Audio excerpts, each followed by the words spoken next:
everyone. I'm really happy to be able to be here today. I've just come back to South Australia after 12 years in France, so it's really amazing to see the whole scientific dynamic that's going on. I'm quite flabbergasted by it, actually. Well done. So I gave it a big fancy title because I figured I needed to slip into a science conference. So I'll be talking to you today about integration of ecosystem service metrics into product-based environmental studies. What we mean by product-based environmental studies is life cycle assessment work. And what we're really talking about is the fact that, especially in terms of sort of agricultural products, so much of the environmental impact is happening on ground at a farm level, and so is managed at that farm level. However, if you want to take it all the way up to the consumer who's ultimately possibly making the decision about what to buy and how to buy things, how can you have those ecosystem services, and particularly questions around soil, which is one of the biggest questions for agricultural products, how can we make them visible at a consumer level and understandable? So there's a lot of really interesting and great initiatives going on that are site-based initiatives and can make this visible to customers. For example, smart cane being put on your sugar. So an informed consumer, a consumer with good ecological literacy, may be able to purchase their sugar with the smart cane logo on it. However, if you're really going up to the supermarket level, these are all the things that the consumers are being hammered with. And this is just coming from a list of what's on the market in Australia, so I won't tell you what it was like shopping in France. It was insane. And especially since, I mean, if we look at the smart cane, it's fine when you're just buying sugar, but sugar's in everything, right? So what happens when it's mixed in with all other products, and then you've got all your packaging and things like that on top of it as well. So how the hell are we supposed to buy the right thing?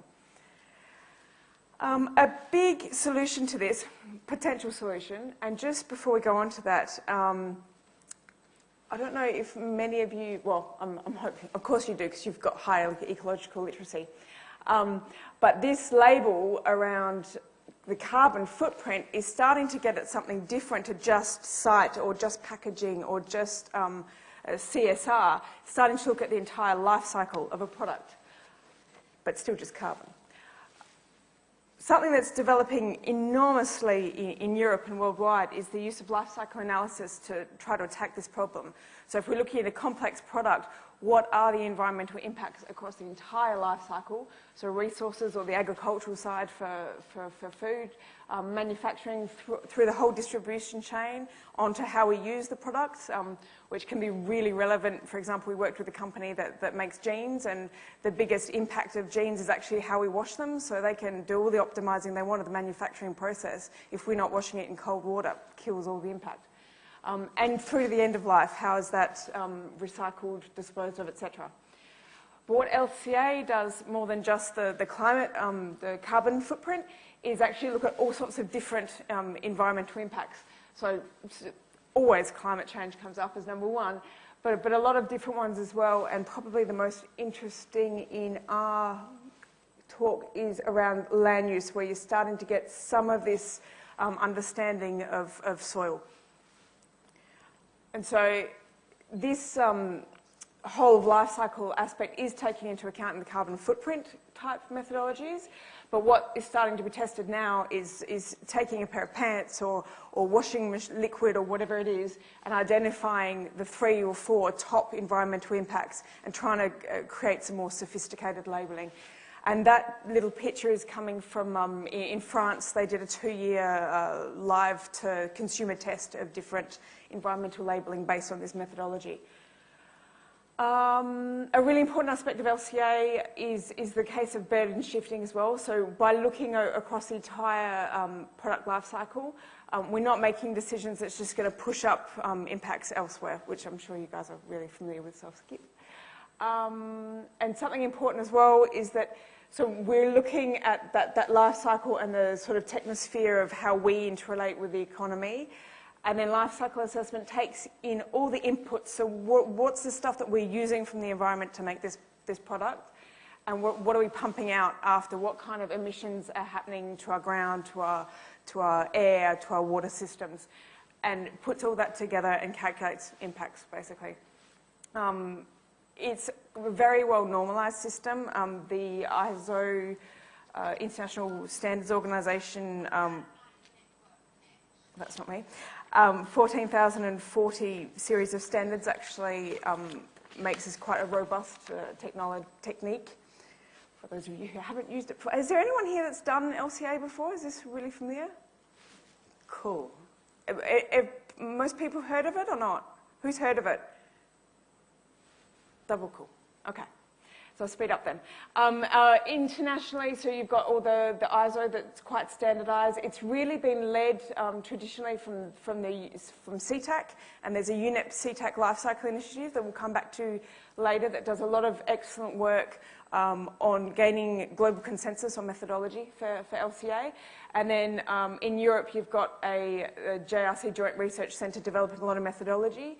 And currently, there's a Single Market for Green Products initiative that's trying to develop methodology to do product environmental footprinting at a European level, which is a really, really important thing that's driving a lot of development, and which is why this soil quality thing is going to be so important.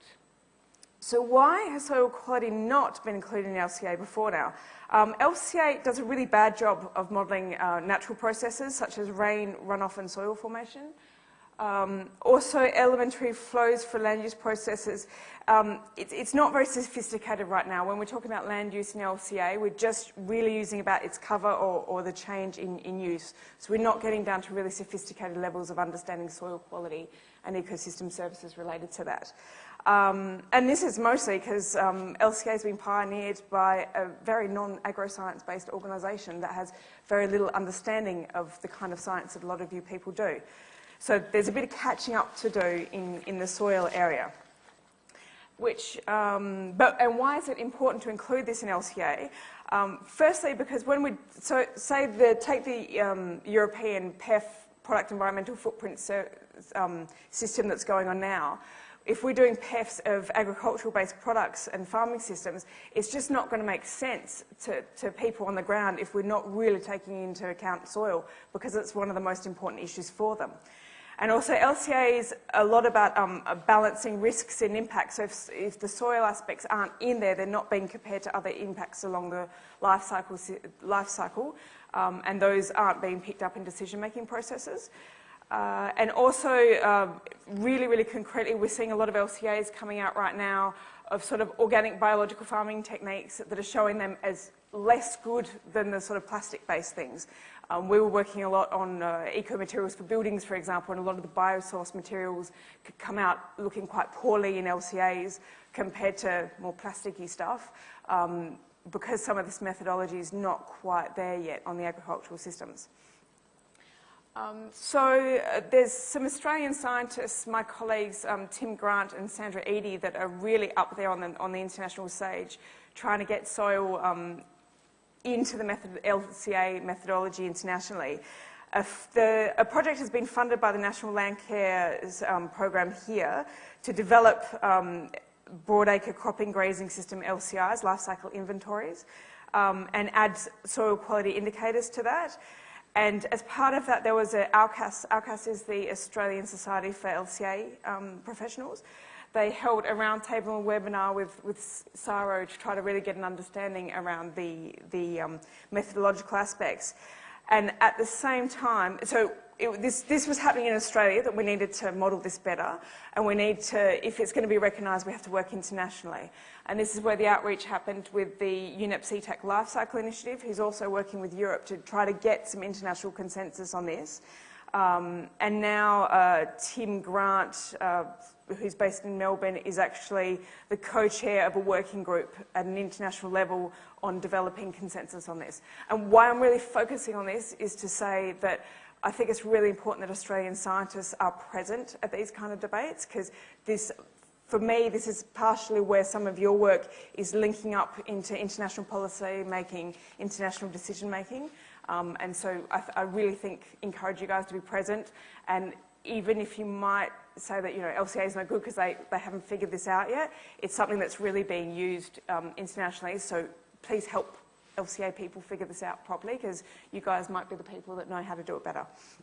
I'm going to skip over. I have 2 slides that sort of briefly go through some of the methodology that's going to be used. And I'm sorry, I'm going to slip over that, but you can get it at the end if you want. And I encourage you to contact Tim and Sandra to get it, because I don't want to go over.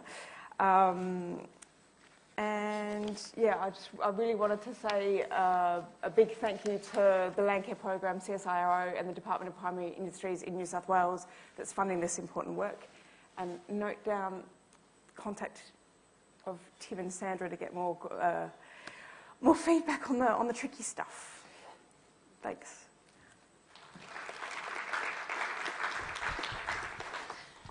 Thanks, Jodie. Are there any questions of Jodie?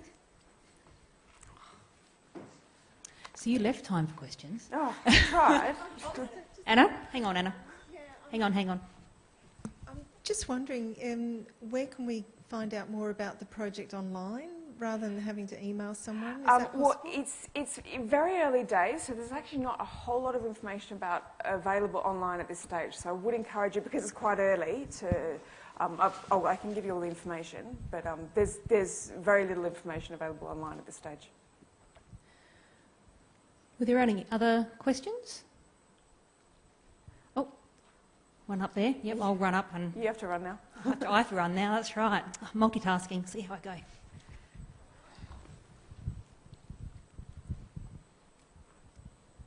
So the project you're referring to, does that is only focusing on soils to include and improving the methodology relating to soils, or is it also referring to other ecological processes and habitats and environments? Yes, this specific project's more about soils. There's a whole range of research going on, especially around biodiversity, which is really immature in LCA. But yeah, the project that I wanted to present to you today was more around soils, because that's been a particular issue for Australian agriculture. There's also really great Australian research around water scarcity and some different impacts around water that's a bit more sophisticated than just how many metres cube of water are we using in a product, where that water's coming from and how much real impact that's going to have on the environment. So there's some really good research going on in Australia at an international level in this area. We might have time for one more quick question, which I'll slip in. Oh, no, there's one over there. That's right. I was going to slip one in. Have you found there to be much interest from food producing industries for life cycle analysis? Yeah, and just for the little anecdote, a lot of life cycle analysis in Australia and New Zealand was mega boosted from the food miles debate that happened in the UK, because all of a sudden they just didn't want to buy any New Zealand lamb or kiwis because it was bad because it had travelled so far. And that actually really, really fueled research in the LCA to show that it had travelled far, yes, but the agriculture is so much more efficient that it's still quite good environmentally. So absolutely. Excellent. Thank you. Thank you, Jodie, for a fascinating talk. So we've come to the last talk of the session, last one before you can go out and have afternoon tea.